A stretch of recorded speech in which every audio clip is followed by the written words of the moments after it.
In the heart of our bustling, hyper-connected, yet profoundly lonely 21st century world lies a silent epidemic, a crisis of connection. We have more tools than ever to communicate: instant messages, video calls, and social media feeds that span the globe. Yet a staggering number of people feel fundamentally unheard, unseen, and unknown. We exchange information at the speed of light, but we starve for the slower, deeper nourishment of true understanding. This internal famine gives rise to a pervasive sense of disquiet, a low-grade hum of anxiety, and a feeling of being adrift in a sea of noise. It is the antithesis of inner peace. Inner peace is not a mystical state reserved for monks on mountaintops, nor is it the absence of problems. It is the profound internal sense of wholeness, stability, and quiet alignment that comes from being at home in one's own skin. It is the ability to weather the storms of life without being capsized by them, rooted in a deep well of self-acceptance and clarity. While this is ultimately an internal journey that each person must walk for themselves, the path is made infinitely more navigable when we have a companion who can offer one of the most powerful and healing gifts known to humanity: the gift of being truly heard. This is the art and practice of compassionate listening. It is a form of listening that transcends mere auditory processing or the polite waiting for one's turn to speak. It is a radical act of presence, a sacred offering of one's full and undivided attention to another human being. It is the creation of a safe, non-judgmental space where another person can unfold their thoughts, feelings, fears, and dreams without fear of interruption, correction, or unsolicited advice. To listen with compassion is to communicate a message far more powerful than any words could convey. You matter.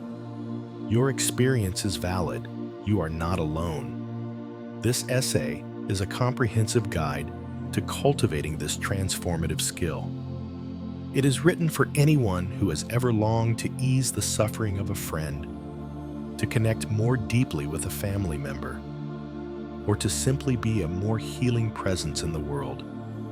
We will embark on a journey that begins not with the other person, but with ourselves, exploring how cultivating our own inner stillness is the non-negotiable foundation for being able to truly listen to another. We will deconstruct the profound act of holding space, moving beyond the mechanics of hearing to understand the art of creating an emotional sanctuary. We will delve deep into the 4 essential pillars of compassionate listening: unwavering presence, heartfelt empathy, radical non-judgment, and genuine affirmation. From there, we will navigate the often turbulent waters of difficult emotions, learning how to sit with another person's grief, anger, or shame, and our own discomfort without becoming overwhelmed or defaulting to the unhelpful impulse to fix them. We will uncover the paradoxical power of silence and the transformative potential of asking reflective, open-ended questions that guide a person not to our answers, but to their own innate wisdom. We will also explore how to apply these timeless principles in the varied and complex contexts of our lives, from intimate friendships and familial bonds to moments of acute crisis. This is more than a manual of communication techniques. It is an invitation into a deeper way of being with one another. It is a path to becoming a healer, not by having all the answers, but by having the courage to sit in the presence of the questions. In a world that is starving for connection, the compassionate listener becomes an oasis, a place where a weary soul can lay down their burdens, feel the profound relief of being understood, and in that sacred space, begin to hear the whispers of their own inner peace. Section 1. The Foundation: Cultivating Your Own Stillness. The journey to becoming a compassionate listener does not begin by focusing on the other person. It does not start with learning the right questions to ask or the perfect phrases to use. It begins, paradoxically, with a journey inward. It is founded upon the cultivation of our own inner stillness. For it is a profound spiritual law that we cannot offer to another what we do not possess ourselves. You cannot pour from an empty cup, and you cannot guide someone into a haven of peace if your own inner world is a raging storm. To listen from a place of genuine compassion requires a level of internal stability and quietude that is rare in our modern, distraction-filled lives. It demands that we be able to set aside our own clamoring thoughts, our pressing anxieties, and our ego's incessant need to be heard in order to create a spacious and welcoming silence for another. This is not a passive emptiness, but an active, vibrant stillness, a state of being fully present, centered, and available. Without this inner foundation, our attempts to listen will be shallow, easily disturbed, and ultimately more about our own needs than the needs of the person we are trying to help. The world trains us for the opposite. We are taught to be busy, to be productive, to be constantly thinking, planning, and analyzing. This creates a state of perpetual internal noise. When we attempt to listen from this state, our own mental chatter becomes a constant source of interference. While someone is sharing their pain, our mind is already formulating a response, relating their story back to our own experience, judging their choices, or worrying about what we will say next. We are hearing the words, but we are missing the music, the subtle emotional currents and unspoken truths that lie beneath the surface. Cultivating your own stillness is the discipline of learning to quiet this internal noise so that you can become a clear channel for true listening. This is a practice, not a destination, and it involves several key areas of inner work. 1. The practice of mindfulness and meditation. Mindfulness is the practice of paying attention to the present moment, on purpose and without judgment. It is the foundational skill for developing inner stillness. Through practices like meditation, we train our minds to become aware of our thoughts without being swept away by them. We learn to observe our mental and emotional states as if they were clouds passing in the sky, acknowledging their presence without identifying with them. Developing the observer self. A regular meditation practice, even just for 10 minutes a day, helps to develop what is often called the observer self, or the witness. This is the part of our consciousness that can watch our thoughts and feelings come and go without getting entangled. When we are listening to someone, this observer self allows us to notice our own internal reactions, our judgments, our anxieties, our desire to interrupt, without immediately acting on them. It creates a crucial buffer of awareness. Anchoring in the present. Mindfulness practices, such as focusing on the breath or the sensations in the body, train us to anchor ourselves in the present moment. This is the single most important skill for a compassionate listener. When our attention wanders to the past, This reminds me of when I go, or the future. I need to remember to tell them. We have left the other person. A still mind is a present mind. 2. Embracing solitude and silence. In a world that fears silence, we must learn to befriend it. Deliberately carving out time for solitude and silence in our own lives is essential for calming our nervous systems and hearing our own inner voice.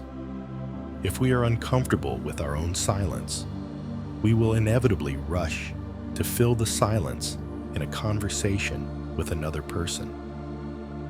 Yet, it is often in the pauses and the moments of shared silence that the most profound healing and insight occur. By spending time alone with our own thoughts, without the distraction of screens or noise, we become more familiar and comfortable with the landscape of our inner world. We learn to simply be. This practice of being rather than doing is what we then offer to others when we listen. We offer them our quiet, non-anxious presence, a rare and precious gift. 3. Honest self-awareness and emotional regulation. Cultivating stillness also requires a commitment to honest self-awareness. We must be willing to look at our own emotional triggers, our biases, and our unresolved wounds. If we are unaware of our own sore spots, we are likely to be triggered by another person's story. Knowing your triggers. If you have an unresolved wound around betrayal, you may find it difficult to listen non-judgmentally to a friend who has been unfaithful. Your own pain will color your perception. Self-awareness means recognizing this and taking responsibility for your own emotional reaction, rather than projecting it onto the other person. Learning to self-soothe. When we hear a story of deep pain, it is natural to feel a sympathetic emotional response. This is empathy. However, if we become so overwhelmed by the other person's emotions that we lose our own center, we are no longer helpful. We have become a second victim. The ability to regulate our own emotions, to feel the sadness or anger without being consumed by it, is crucial. This comes from the inner stability we build through practices like mindfulness, prayer, and self-reflection. We learn to be an anchor in their storm, not another boat tossed about by the same waves. The work of cultivating our own stillness is the unseen foundational 90% of compassionate listening. It is the quiet, daily practice of tending to our own inner garden. When we do this work, we come to a conversation not as a needy, anxious person hoping to be validated, but as a grounded, centered presence with a spacious heart. We offer not a cluttered room full of our own mental furniture, but a quiet, open sanctuary where another soul can feel safe enough to be truly seen and heard. Section 2. The art of holding space, more than just hearing words. Once we have begun the inner work of cultivating our own stillness, we can turn our attention outward to one of the most sacred and transformative acts in human relationship, the art of holding space. This concept is central to all forms of healing, therapy, and deep personal connection. Holding space is the practice of being physically, mentally, and emotionally present for another person in a way that allows them to have their own authentic experience, whatever that may be, without judgment, interference, or the need for them to take care of us. It is far more than the passive act of hearing words. Hearing is a physiological process involving the ears and the brain. It can be done while multitasking, while half listening, while waiting for our turn to speak. Holding space, on the other hand, is a conscious, active, and intentional form of listening. It is a full-bodied engagement that says, for this period of time, my world revolves around you. I am here with you and for you. You have my complete and undivided attention. To hold space is to create an emotional and psychological container, a safe, supportive, and strong vessel in which another person can pour out their thoughts and feelings. Inside this container, they can be messy, confused, angry, or heartbroken. They can fall apart, knowing that we are there to witness their experience without flinching and without trying to fix them. We become the sturdy walls of the container, allowing them the freedom to process their own experience and find their own way through it. This stands in stark contrast to how we typically interact. Most of our conversations are transactional. We exchange information, we debate, we tell stories, we offer advice.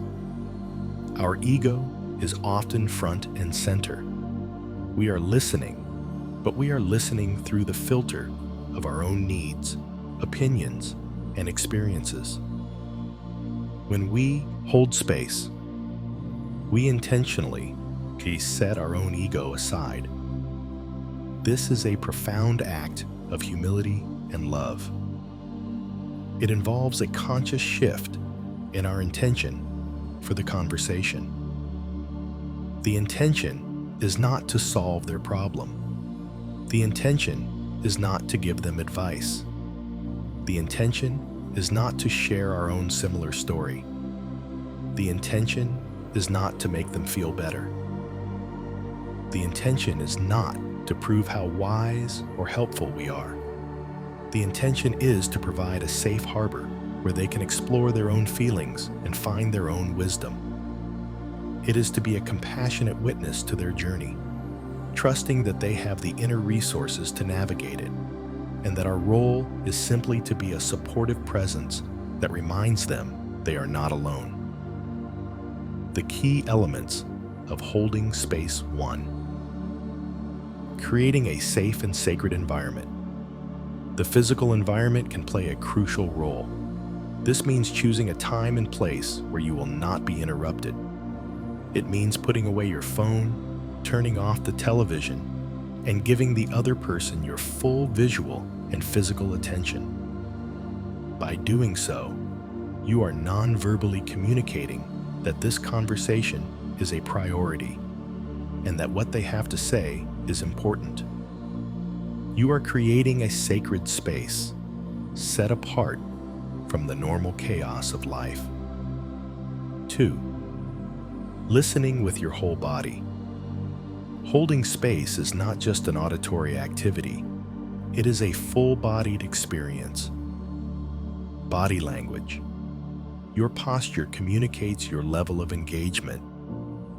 Leaning in slightly, maintaining gentle and appropriate eye contact, and having an open posture, uncrossed arms and legs, all signal that you are receptive and present. Facial expressions. Your face should reflect a genuine, empathetic response to what they are sharing.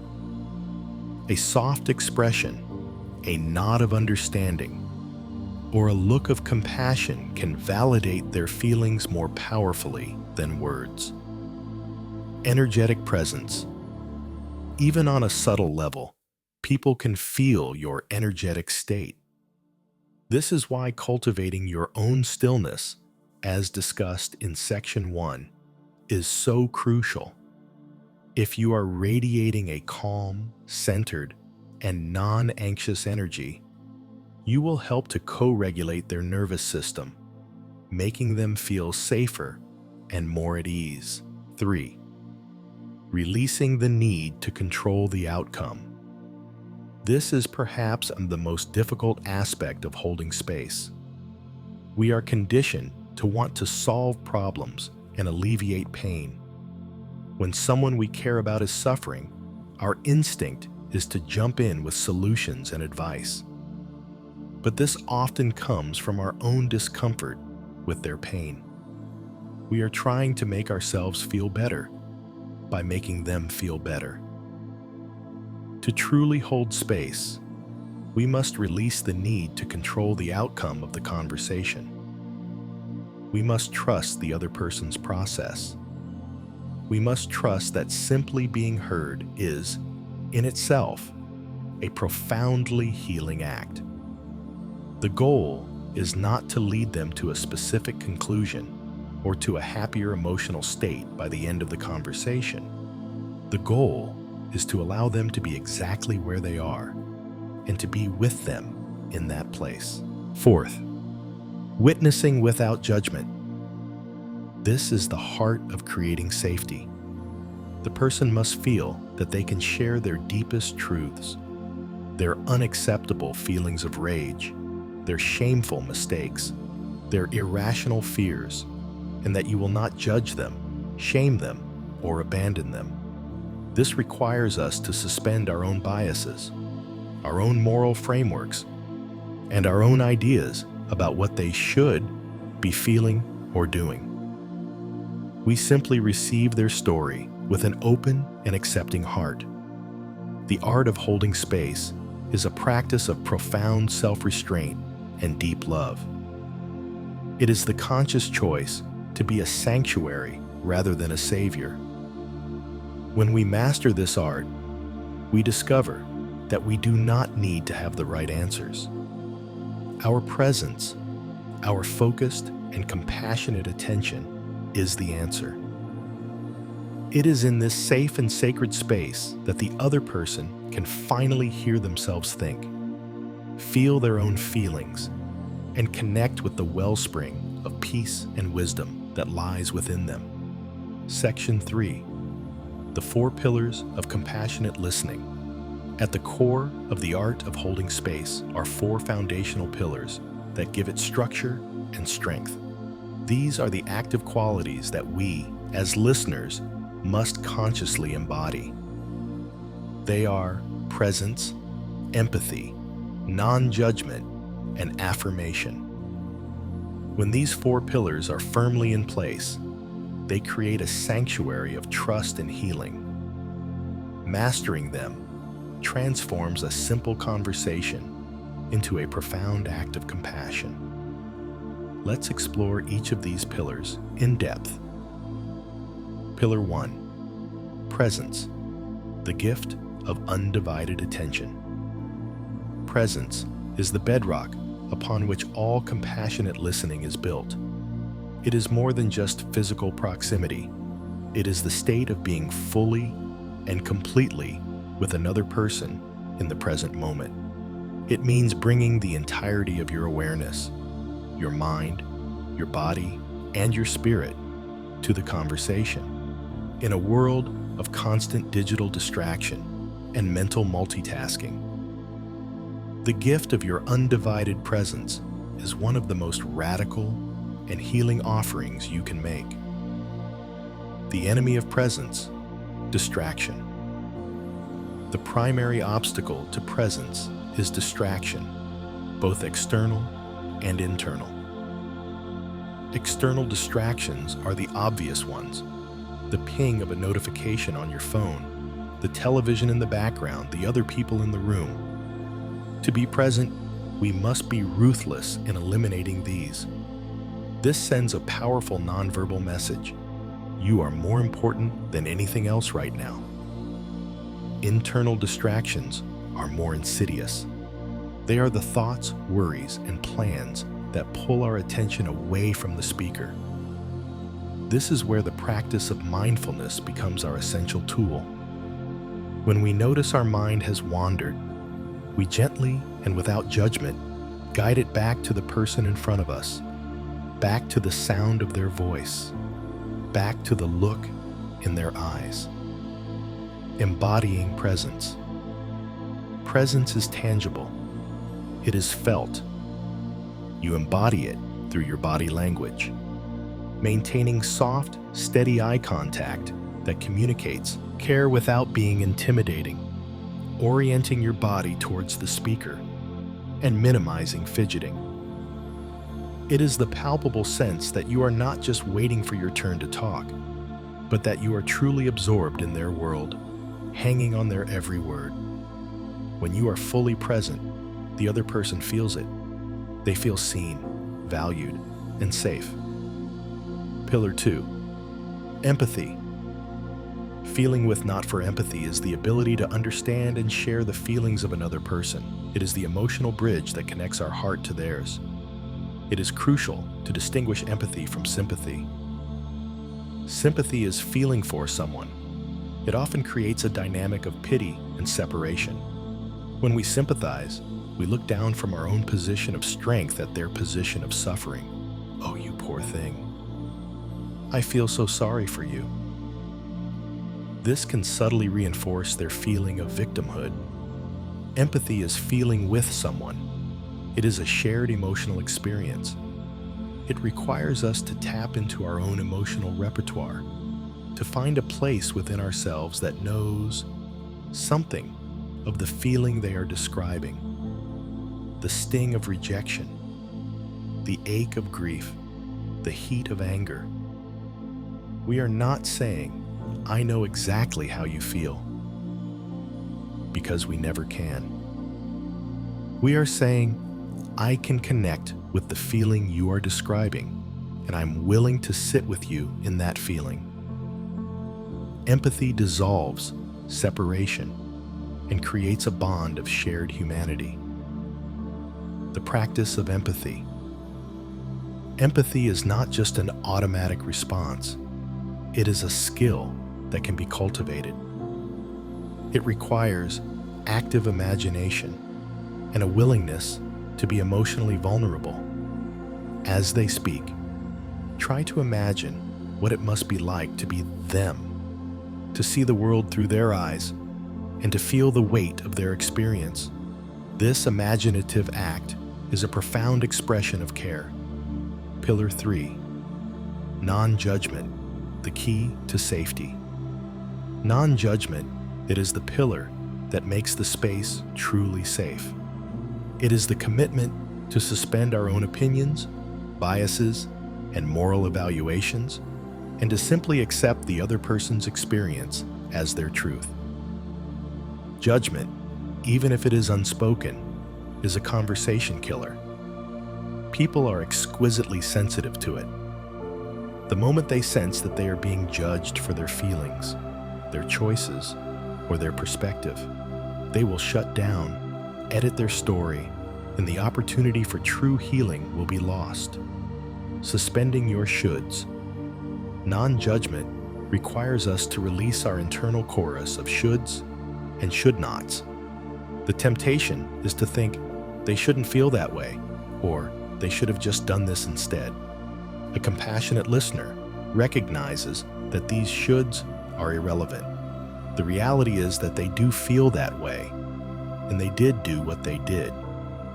Our role is not to critique their experience, but to understand it. Acceptance is not agreement. It is vital to understand that accepting another person's feelings or perspective is not the same as agreeing with it or condoning their actions. You can accept that your friend feels intense rage toward their boss without agreeing that violence is the answer. You can accept their feeling of despair without agreeing that their situation is hopeless. You are validating their internal reality, not necessarily the external facts or their interpretation of them. Watching for subtle judgments. Judgment can be very subtle. It can leak out in a slight frown, a raised eyebrow, a dismissive tone of voice, or a question that is really a hidden piece of advice. Well, did you try?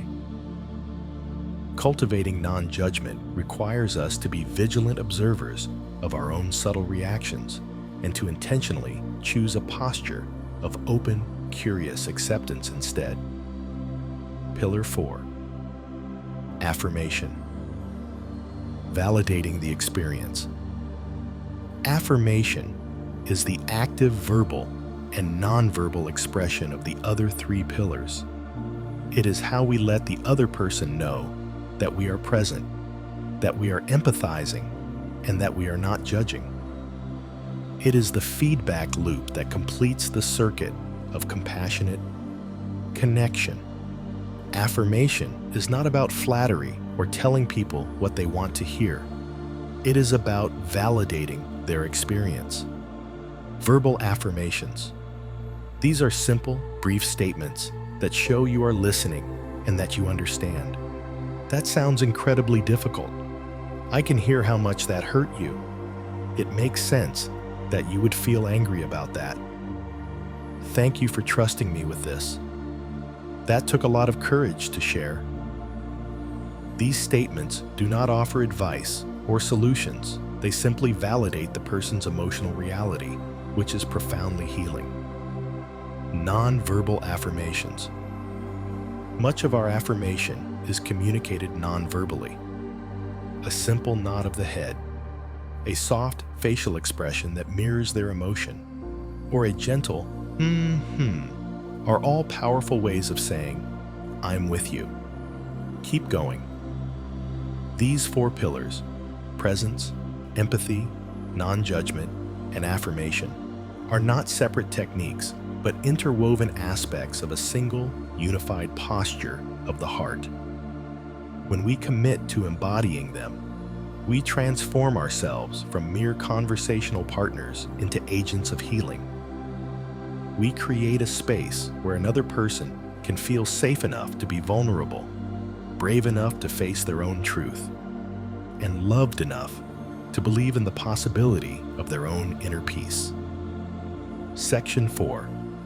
Navigating difficult emotions, yours and theirs. To hold space for another person is to invite the full spectrum of human emotion into that space. This inevitably includes emotions that are difficult, messy, and uncomfortable. Raw grief, explosive anger, deep-seated shame, and profound despair. A compassionate listener must be prepared to navigate these turbulent waters without being capsized. This requires a unique blend of strength and sensitivity. We must be able to touch the other person's pain with empathy, yet not become so entangled in it that we lose our own emotional center. This process involves skillfully managing both their emotions and the ones that are inevitably stirred up within ourselves. Sitting with their difficult emotions.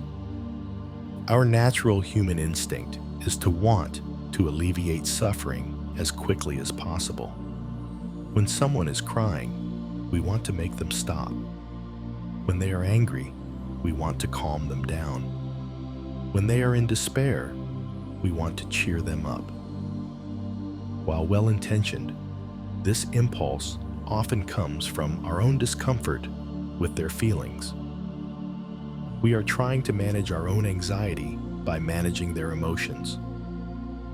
True compassionate listening requires us to override this fixing impulse and to cultivate the capacity to simply be with their difficult feelings. Grief and sadness. When someone is grieving, they do not need platitudes like, "They're in a better place," or "Everything happens for a reason." These phrases, while meant to be comforting, often serve to shut down the person's authentic feeling of loss. The most healing response is to witness their grief without trying to rush it. This means being willing to sit in silence while they cry, and to validate their pain with simple, empathetic statements like, "I am so sorry for your loss. I can't imagine how much this hurts." Your quiet, steady presence is a testament that their grief is not too much for you to handle, which gives them permission to feel it fully. Anger and rage. Anger can be one of the most difficult emotions to sit with. It can feel threatening and can trigger our own defensiveness. It is crucial to remember that anger is often a secondary emotion, a protective shield covering deeper feelings of hurt, fear, or injustice. A compassionate listener learns to look past the fiery surface of the anger to the vulnerable core beneath it. Do not tell them to calm down. Instead, validate the feeling behind the anger.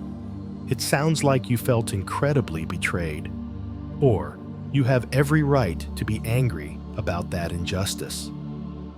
By validating the legitimate source of the anger, you create a space where it can be expressed safely and can begin to dissipate, often revealing the more vulnerable emotions underneath. Shame and guilt.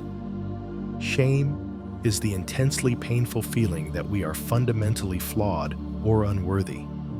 It thrives in secrecy and silence. The antidote to shame is to have it be met with empathy and acceptance. When someone shares a mistake or a perceived failing, the worst possible response is judgment or advice. The most healing response is to meet their shame with compassion. That must have been so hard to go through. Or, thank you for having the courage to tell me that. It doesn't change the way I see you. Your non-judgmental acceptance is a powerful message that they are still worthy of love and connection, which directly counteracts the isolating poison of shame.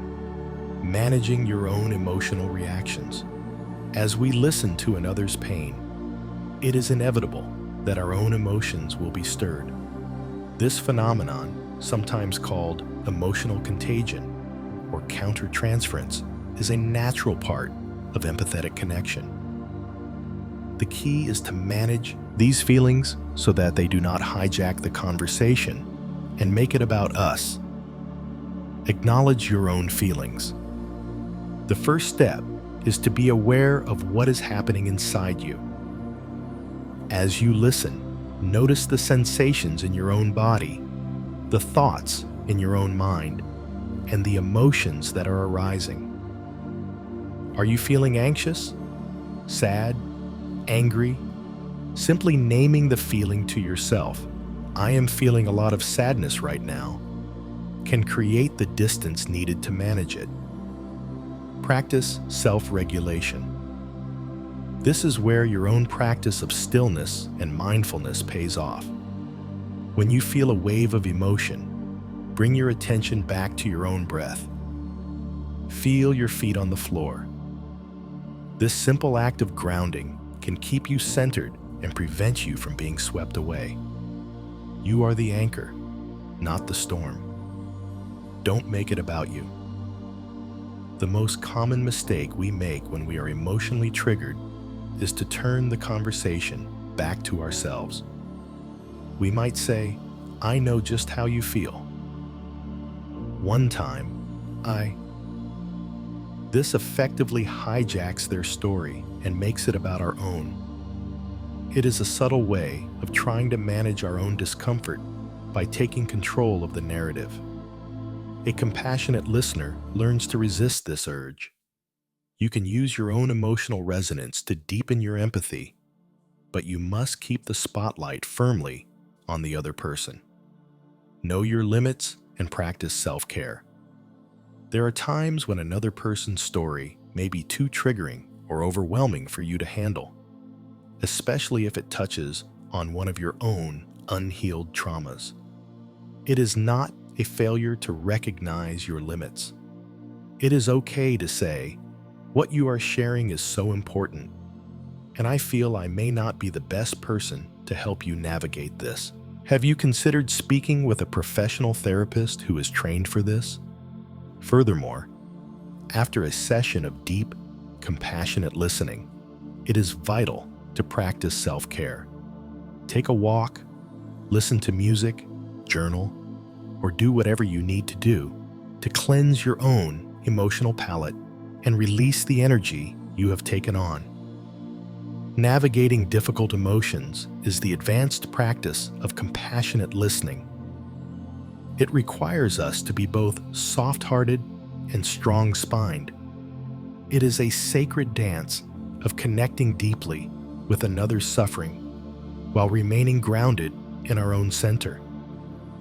When we learn to do this, we become a truly safe harbor, a place where even the most terrifying storms of the human heart can rage and eventually find their way to a calmer sea. Section 5. The power of silence and reflective questions. In a culture that often equates communication with talking, two of the most powerful tools in the compassionate listener's toolkit are surprisingly quiet: the strategic use of silence and the art of asking gentle, reflective questions. These tools represent a fundamental shift away from the model of conversation as an exchange of information and advice, and toward a model of conversation as a collaborative exploration of the speaker's inner world. When used skillfully, silence and reflective questions can create the space for profound insights, emotional release, and self-discovery, allowing the person to access their own inner wisdom rather than becoming dependent on ours. The misunderstood power of silence. For many people, silence in a conversation is deeply uncomfortable. It can feel awkward, empty, or like a sign that the connection has been lost. We rush to fill the void with our own words, a piece of advice, a related story, or a question to keep the momentum going. However, for a person who is processing difficult thoughts or emotions, silence is not a void. It is a space. It is a sacred pause where they can gather their thoughts, feel their feelings more deeply, and connect with a truth that lies beneath the surface of their conscious chatter. A compassionate listener learns to befriend silence and to offer it as a gift. Silence as permission. When you remain silent after someone has shared something vulnerable, you are non-verbally communicating. Take your time. There is no rush. What you are feeling right now is important, and I am here with you in it. This gives them permission to go deeper, to cry, or to simply be with their experience without the pressure to perform or move on. Silence as an invitation. A pause after they have spoken can be a gentle invitation for them to say more. Often, the most important revelation is what comes after the initial story. By holding a comfortable silence, you create an opening for that one more thing to emerge. Silence for integration. After an emotional release or a moment of insight, silence allows for integration.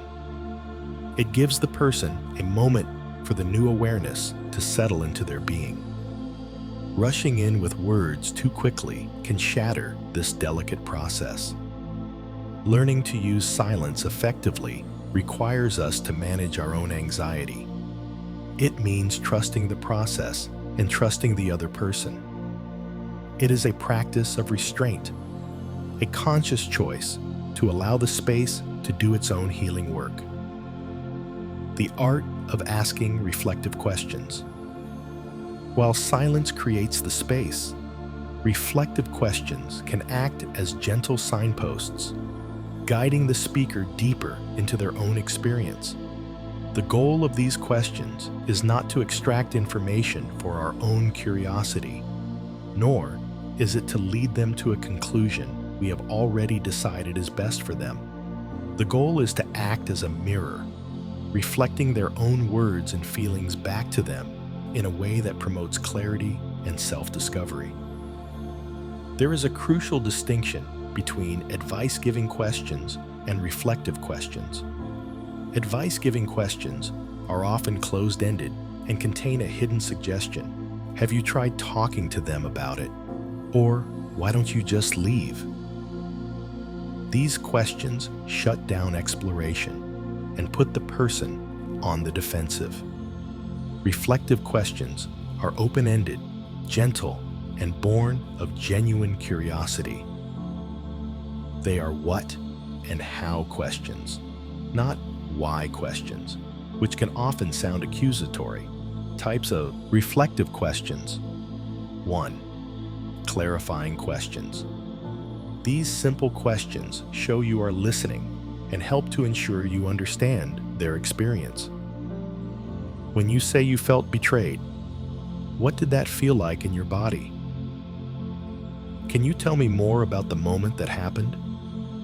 What was the hardest part of that for you? 2. Reflective feeling questions. These questions help the person to connect more deeply with their emotional experience. How are you feeling as you tell me this right now? What's the feeling underneath that anger? What does that sadness need from you? 3. Meaning-making questions. These questions gently guide the person toward finding their own meaning and lessons in their experience. What do you think this situation is here to teach you? What did you learn about yourself through that? If you were to look back on this a year from now, what would you want to remember? 4. Forward-looking and empowerment questions. Once the emotions have been honored, these questions can help the person to access their own strength and inner resources. What is one small step you could take to honor your feelings in this situation? What would it look like to be kind to yourself right now? What do you need most in this moment? What does your wisest self know about this? The key to asking these questions is the tone. They must be offered with genuine humility and curiosity, not as an interrogation. They are gentle invitations, not demands. You are a fellow traveler, walking alongside them with a lantern, illuminating parts of their path that they may not have seen, but always trusting that they are the expert on their own journey. By combining the spaciousness of silence with the gentle guidance of reflective questions, we empower others in the most profound way.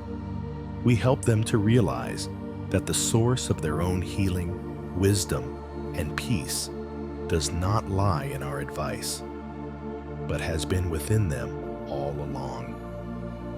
Our role is simply to help them listen to themselves.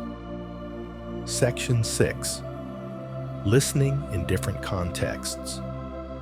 Family, friendship, and crisis. The core principles of compassionate listening, presence, empathy, non-judgment, and affirmation are universal. However, the application of these principles must be adapted to the unique dynamics and challenges of different relational contexts. The way we hold space for a lifelong friend is different from how we listen to a parent with whom we have a complicated history, or how we respond to someone in the throes of an acute crisis. Skillful, compassionate listening requires not just knowing the principles, but having the wisdom to apply them flexibly and appropriately. Listening within the family. Family relationships are often the most rewarding and the most challenging places to practice compassionate listening. These are relationships steeped in history, filled with unspoken expectations, and often characterized by deeply ingrained patterns of communication. The challenge of history. When listening to a family member, our listening is often filtered through decades of past experiences. It is difficult to be fully present to what a parent or sibling is saying now, without reacting based on the dynamics of the past. The practice here is to consciously try to listen with beginner's mind, setting aside your assumptions and trying to hear them as the person they are today, not just the role they have always played in your life. Navigating ingrained roles. In families, we often get stuck in roles: the peacemaker, the the responsible one, the troublemaker. These roles can prevent us from truly hearing each other. If you are the fixer in your family, your challenge is to resist the urge to jump in with solutions and instead practice simply holding space for a family member's struggle, allowing them the dignity of finding their own way, setting boundaries with love. Compassionate listening within a family also requires healthy boundaries. You can listen with empathy to a parent's anxieties without taking on the responsibility for their happiness. You can validate a sibling's anger about a family issue without getting drawn into a toxic triangle of gossip. The key is to be a compassionate listener, not an emotional sponge. This might mean saying, "I can hear how upsetting this is for you, and I'm here to listen, but I am not willing to speak negatively about our brother." Listening in friendship. Friendships are often the primary context where we practice deep, compassionate listening. These are the relationships we have chosen, and they can be powerful arenas for mutual healing and growth. The gift of unconditional positive regard. The unique gift we can offer a friend is our unconditional positive regard. This means communicating that, no matter what they share, their mistakes, their failures, their darkest thoughts, our love and respect for them remain unwavering. This creates a level of safety that is often hard to find elsewhere. Avoiding the reciprocity trap. A common pattern in friendships is the you share, I share model. While mutual sharing is a beautiful part of friendship, when a friend is in a place of deep need, the most compassionate act is to make the conversation entirely about them. It requires us to set aside our own need to be heard for a time, trusting that the dynamic will rebalance later. Resist the urge to immediately follow their vulnerable share with a story of your own, as this can subtly shift the focus away from them. Celebrating as well as commiserating. Compassionate listening is not just for times of trouble. It is also about being fully present to a friend's joys, successes, and dreams. To listen with an open heart as a friend shares their excitement without feeling envy or the need to compete is a profound act of love. It is holding space for their light as well as their darkness. Listening in times of crisis. When a person is in an acute crisis, they have just received a terrible diagnosis, lost a loved one, or experienced a traumatic event, the rules of engagement shift. Their cognitive functions may be impaired, and their emotional state is likely one of shock, fear, or overwhelming grief. In these moments, our role as a listener becomes even more elemental. Presence over words. In a crisis, your calm, grounded presence is more important than anything you could possibly say. Words often fail. Simply sitting with the person in silence, making them a cup of tea, or holding their hand can be the most compassionate response. Do not feel pressured to have the right words. There often are none. Focus on immediate safety and needs.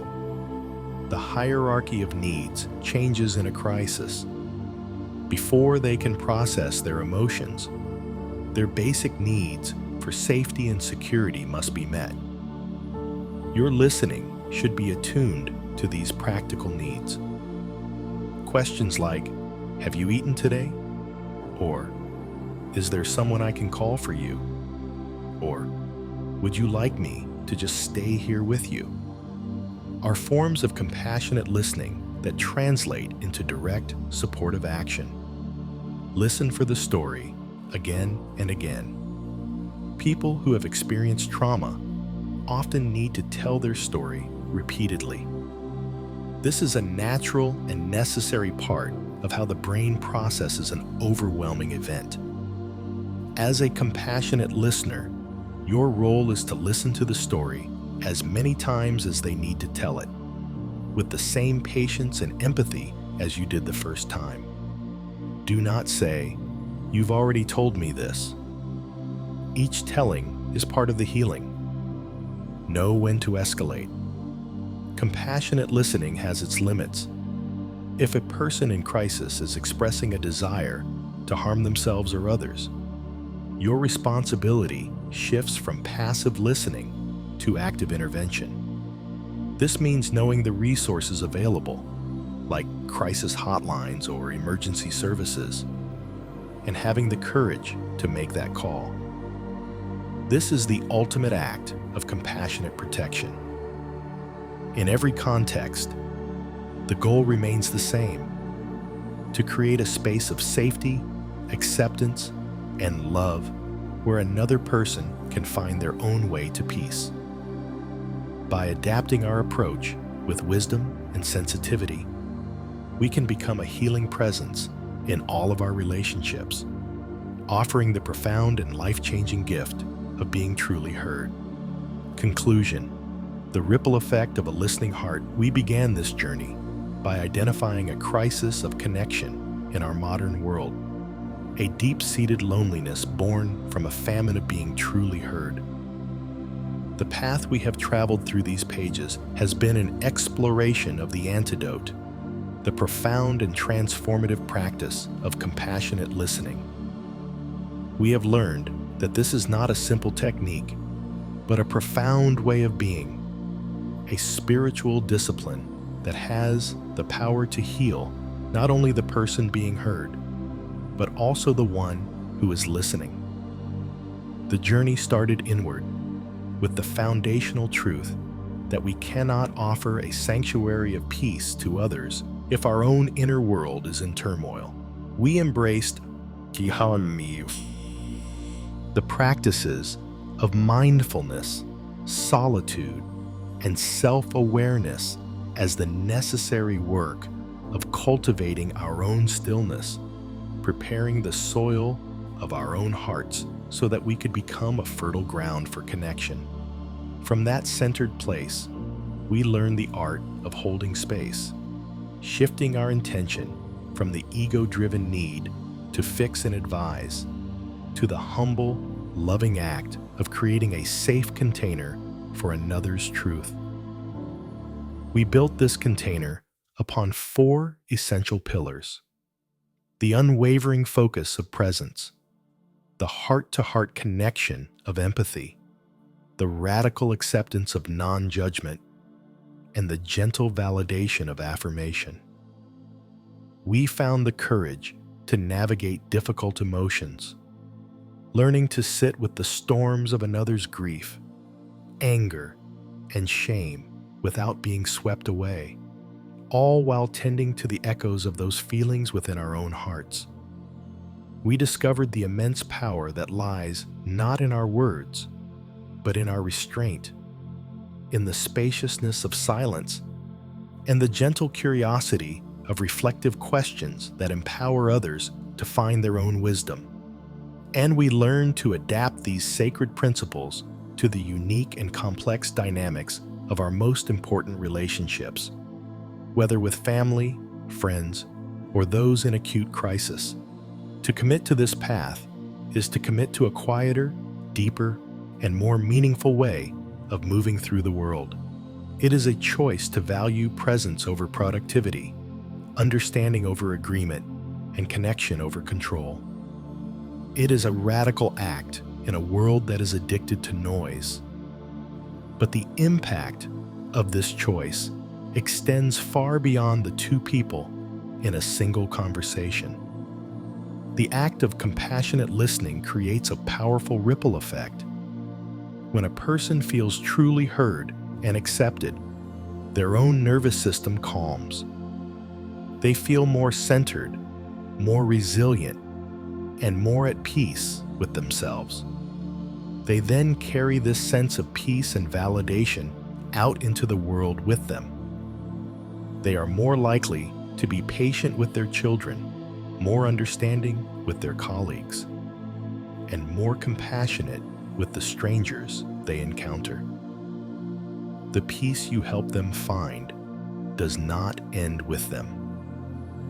It is paid forward into the lives of countless others. Moreover, the practice of compassionate listening fundamentally changes us. As we practice holding a non-judgmental space for others, we inevitably learn to create a more non-judgmental space for ourselves. As we offer empathy to our friends, we cultivate a deeper empathy for our own struggles. In learning to be a sanctuary for another, we become a more peaceful sanctuary for our own soul. This is how the world changes, not through grand gestures or loud pronouncements, but through the quiet, revolutionary act of one human being offering their full, loving, and undivided attention to another. It is in these moments of true connection that the wounds of loneliness begin to heal. The walls of separation begin to crumble, and the seeds of inner peace are given the space they need to grow, both in others and in ourselves. May we all have the courage to speak a little less and to listen with all our hearts.